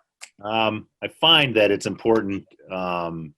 So there's the flow out and the flow in, right? Right. I have found in my experience that the digital age, the flow in is never much of a problem. If folks have something to say, they have an easy means to be able to express where they stand in a lot of easy ways.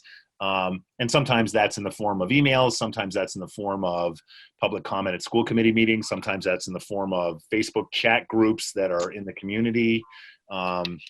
And those are spaces, that I'm not necessarily interested in being a part of. Folks need to have their spaces to be able to have the conversations. For me, flow in is important in terms of where are there places and structures where I can garner that in a professional and productive way. Sometimes that's through surveys. Sometimes that's through, monthly meetings with particular groups. So sometimes, that would be meeting with PTO leaders on a monthly basis, meeting with, whether or not that's, and I don't know that is practical in terms of, whether or not there are coffees where folks can come in to be able to have that kind of, that don't necessarily need to be tied to a position or an activity. So it's important to be able to have not just the I'm accessible if you have a question type of approach, but that there are also the structures that I would utilize to try to garner what that is, whatever the question is that's on the table. In terms of information out, I think it's really important to have kind of established ways to communicate out. I have found that sending email blasts that are topical can, sometimes you have to do that. So for instance, we're living it right now, where, we're having to send a lot more communication out to the community because of the moving target that's happening with remote learning, that are going out as email blasts, right?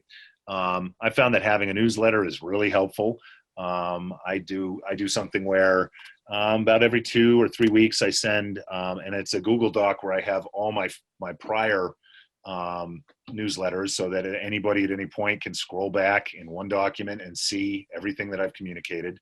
And just being and finding a way to be able to identify what those kind of talking points are, whether that's general cheerleading or just information about here are things of note that are of interest to you, or that they're specific to whether it's a hot button topic or one that's of interest. But I think having those kind of structures and routines are really important. And I think having a periodic communication with faculty and staff is really important.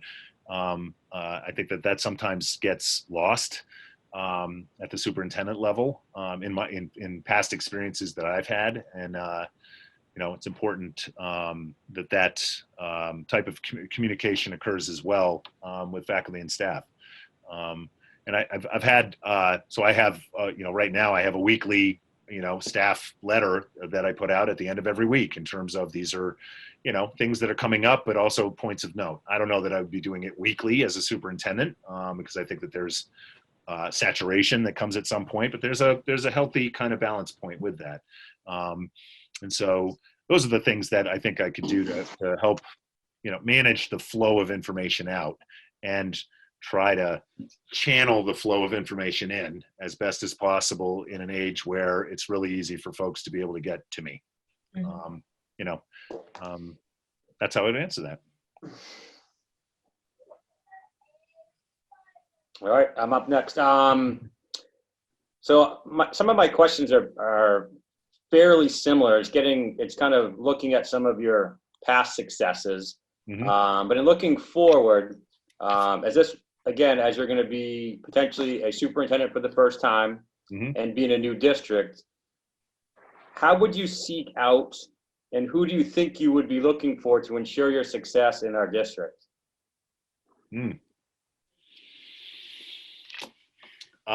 So that would be under the 30-day aspect of the plan. One would be, of course, respecting open meeting laws and such, but I would be having a conversation with the school committee members in terms of getting that particular viewpoint. It would be absolutely the central office team. I've had to enter big buildings, most recently Lexington, that had a lot of different layers, and so I have what I feel like is a pretty good methodology for how I go about having personal one-on-one meetings with people to be able to kind of suss out where they are, and it's about initially building relationships too. It's not just me grilling people for information, so that's an important aspect of it. But I definitely would be looking at wanting to make connections with school committee, with the central office team, with department leaders to start. I think I would also want to be talking to teachers if I can swing it. And a lot of these are in the, this is happening in the summer. It's whether or not there's an ability to talk to kids, definitely in terms of whether or not there's a structure to be able to talk to parents. And then on the town side is really important. I'd want to talk to the police chief. I'd want to get to know the fire chief. I'd want to know, if they would be, assuming this is me asking, not demanding or anything like that, but, in terms of town manager, select board, those are the places that I'd be looking to for some of that kind of systemic and historical knowledge. And then really trying to get a grasp of what the kind of cultural kind of history and the culture of Scituate, the town, Scituate, the school system. Those are all, it's all of those folks that I would be turning to. I don't know, it's hard for me to prioritize one over the other than the school committee.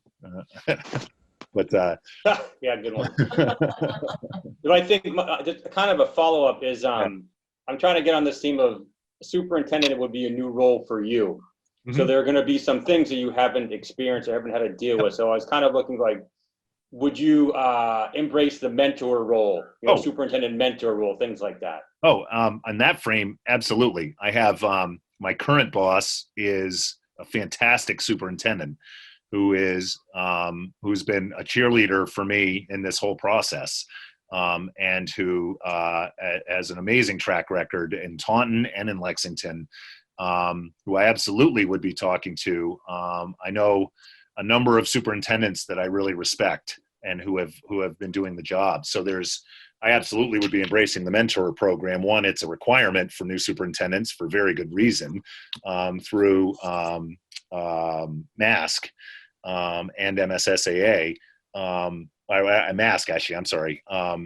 And so I would absolutely embrace that. And I also have, I can think of offhand 4 different really successful superintendents that I would be doing a lot of pre-work with. They'll probably get very sick of me because it'd be asking about, okay, entry. What are, here are things I'm thinking of. What is your experience with it? What are some things that have worked for you? Because there's a lot of knowledge that's out there that I think I would be able to tap and would absolutely be doing that. And those are the things that can be kind of planned ahead of time. And then there's also having an important cohort of folks I trust for situational things that come up.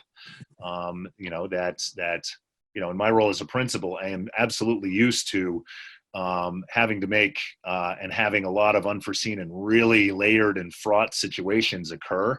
It's a different frame at the superintendent level.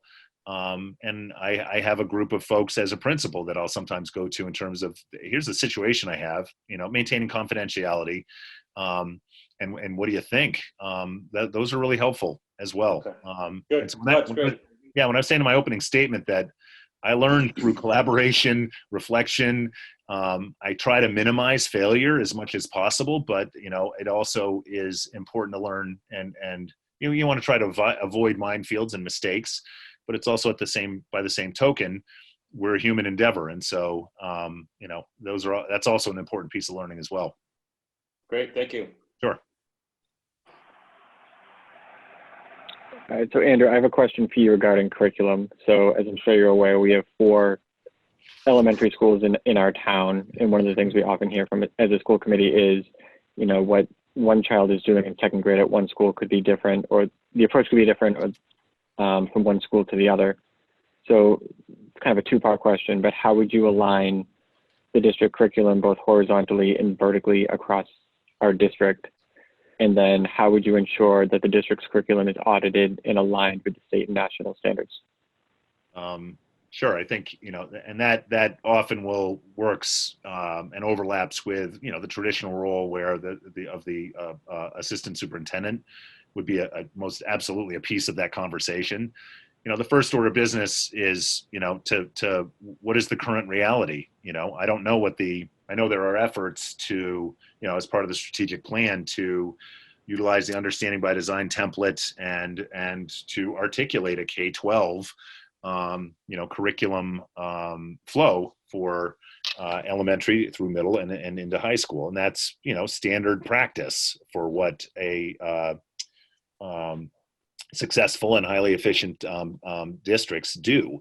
And that, usually always curriculum development absolutely has to occur with teachers because they're the ones who are teaching it, but that there's a certain level of oversight that comes with it. And I would be learning about what that structural oversight looks like at Scituate. But I think that, it's, for me, it boils then down to understanding that a subject, depending on teacher A and teacher B, they may not teach it the same way. We're not robots. That's part of what there's an art and a science to teaching. And, we're not a place that requires that all teachers are on the same page on the same day. And so, that's an important aspect with this. That said, for me, it's about access, and I believe very strongly that every single student has a material right to access to the same stuff. It may be taught in different ways, but fundamentally, we have to have consistency and calibration with the what that is getting across to kids, whether it's, content goals or standards, many of them normed against national standards, and as important, key skills that we want to try to reinforce.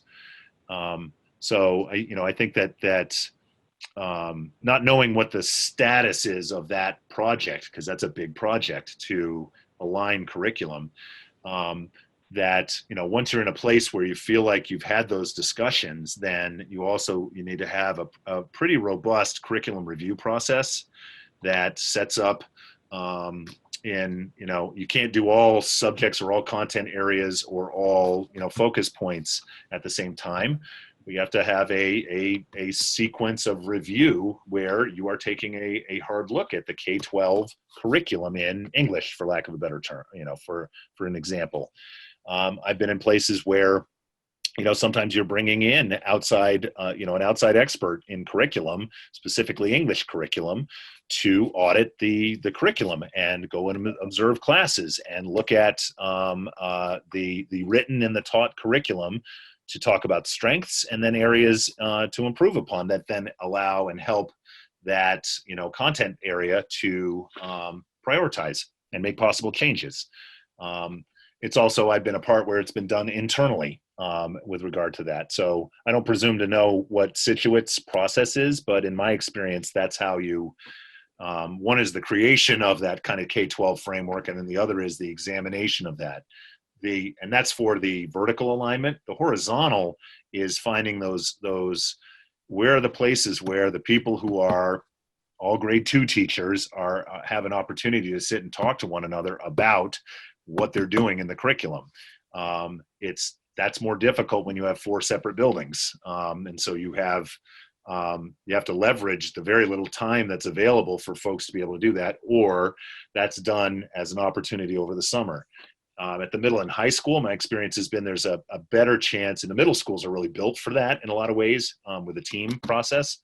In the high school, it can be done through PLCs, which I've had some experience with. But it's I don't know whether or not those are structurally viable in the Scituate system. But those are a lot of different ways to be able to try to get at that kind of horizontal and vertical alignment. And oversight isn't the right term. I think maybe calibration is a better term from my perspective that I'm used to. I don't know. Part of what I would be looking at and having conversations about is what do we do here? What currently exists?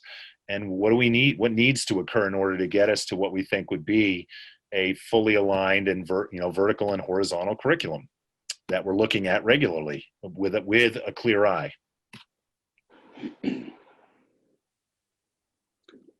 Okay, thank you.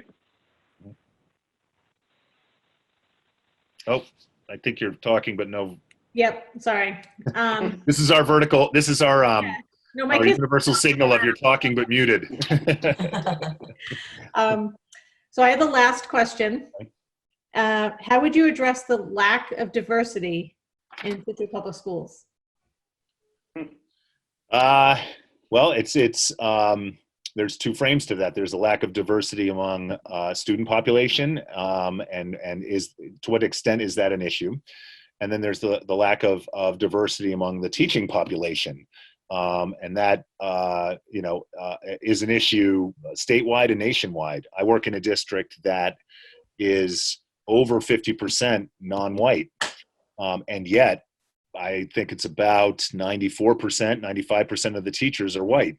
And so that lends a specific currency on a lot of the work we've been engaging in with diversity, equity, and inclusion. And, to what degree are our adults equipped from a pedagogical sense with the tools they need to be able to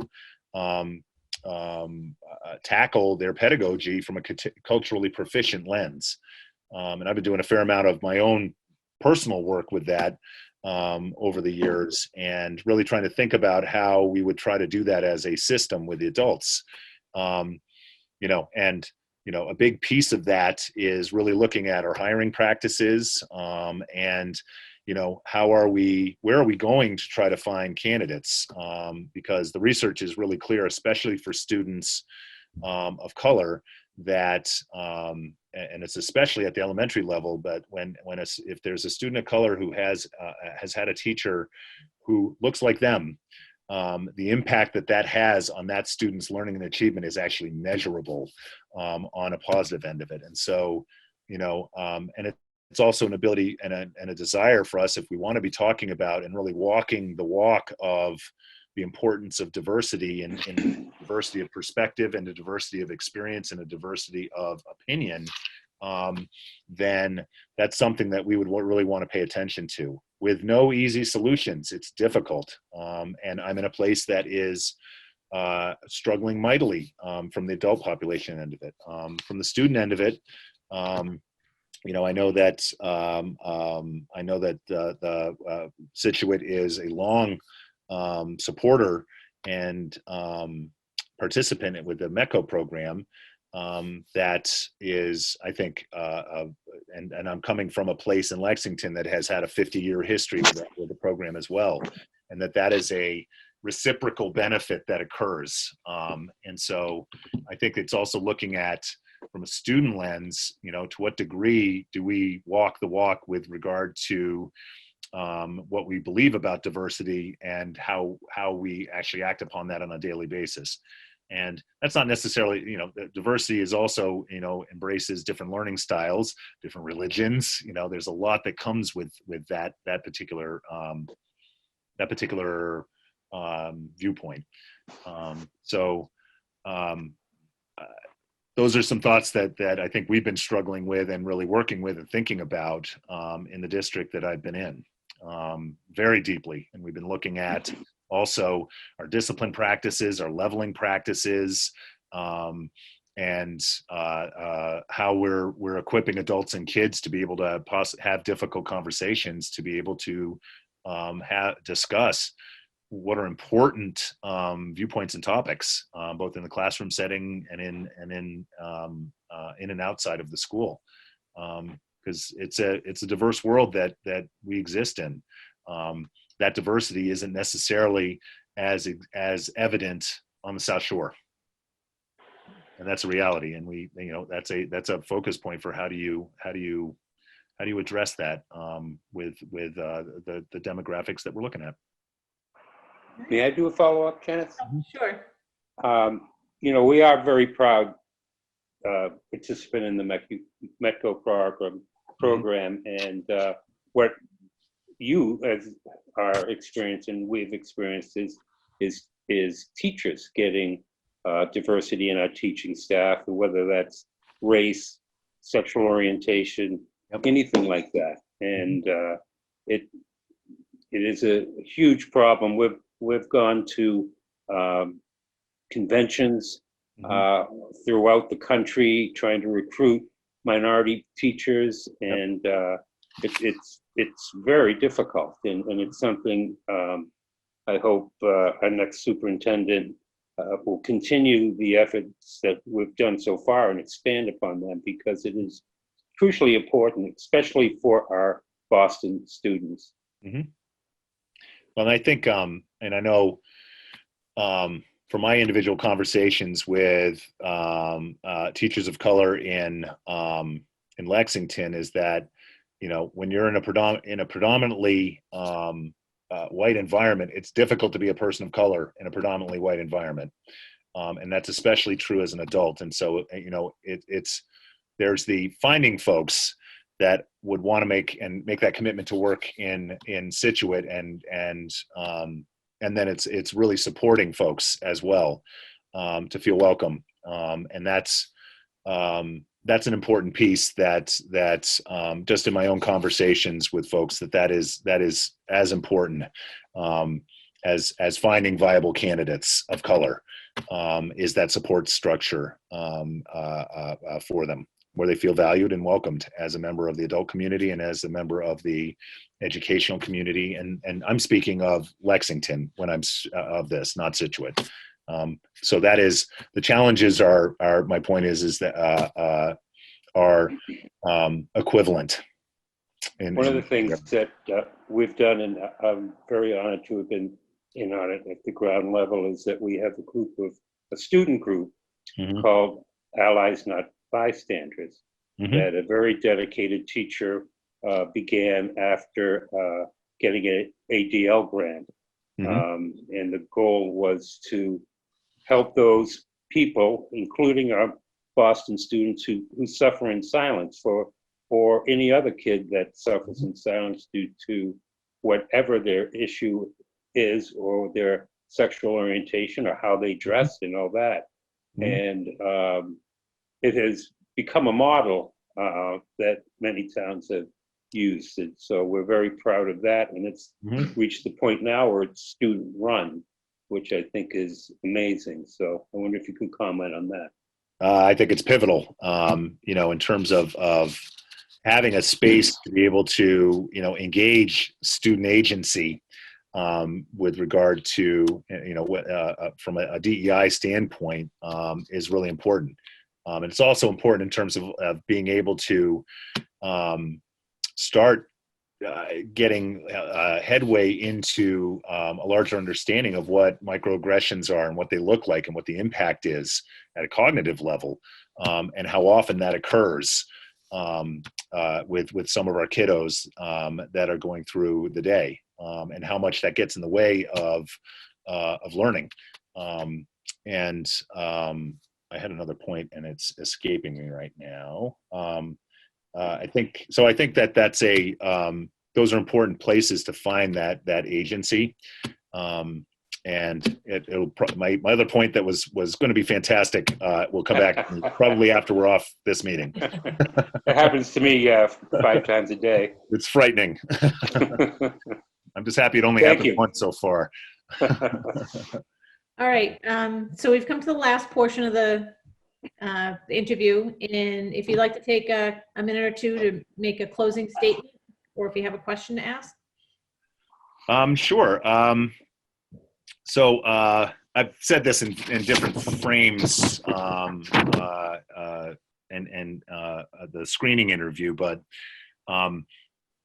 I've often had folks who have been in the superintendency, and by my own observation, it's described like being a conductor of an orchestra or the captain of an ocean liner, where you have to, if you're extending the orchestra metaphor, which I think is appropriate for a question about the arts, is that, you know, having to be able to understand the part that each instrument plays or how it contributes to the section, how the sections come together and create a layered and unified sound that seamlessly brings harmony to what otherwise are very different sounding instruments, is an important role of the conductor.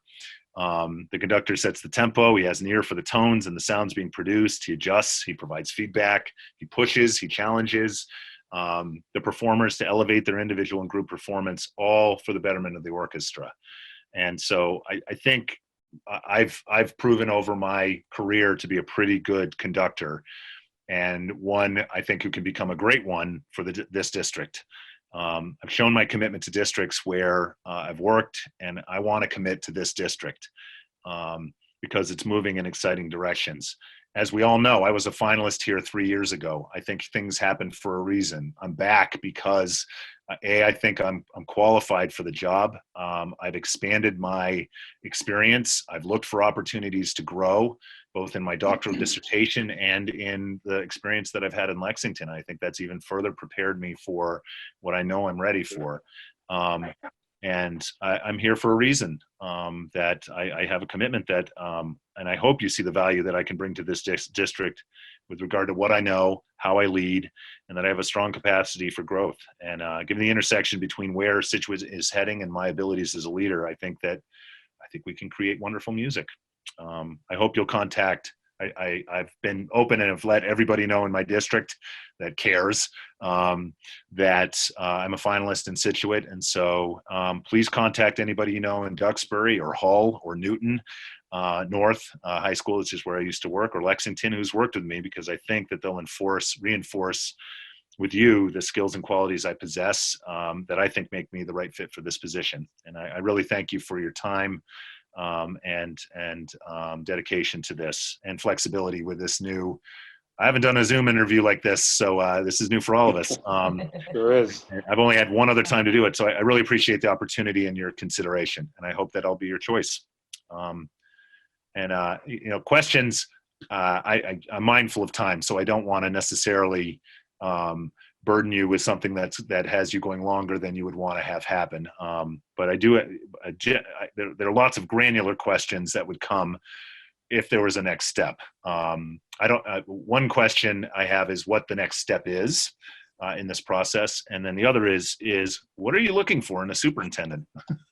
Oh, well, I mean, I think the next step after we do all the interviews is figuring out how to do the site visits in this format. Wow. Yeah. Yeah. Unfortunate, but Yeah. And what we're looking for is just somebody who can, you know, lead Scituate, lead the students into the next century or finish the century out. And I mean, I feel like we're living it now. All the kids are. Rapid innovation is forced upon us. And it comes with a lot of warts and it comes with a lot of fits and starts, doesn't it? Yeah. sure does. If anybody else wants to add anything to that? No, the thing that concerns me the most is going forward, depending upon what medical science can do, are we in a new normal? And I'd hate to see this be a new normal, but we know that, you know, that after pandemics like this, there are normally big changes within the country, and there'll be permanent changes after this one is concluded, and hopefully within a year or so we have vaccines and treatments for us. So yeah, The new normal concerns me. Mm-hmm. Yeah. I agree. I feel the same way. All the more reason I think it's important to have a steady hand at the tiller. Good point. All right. Thank you so much, Andrew. Thank you for your time. Thank you. Thank you. And Thank all you. It's the a pleasure, unseen- Andrew. Yeah. Thank you very much. I appreciate it. I really enjoyed the conversation, and thank you to all the unseen listeners who joined us. I appreciate you sitting through this. You take care of yourself. Okay, Stay thank safe. you. Have a good night. You too. Bye-bye.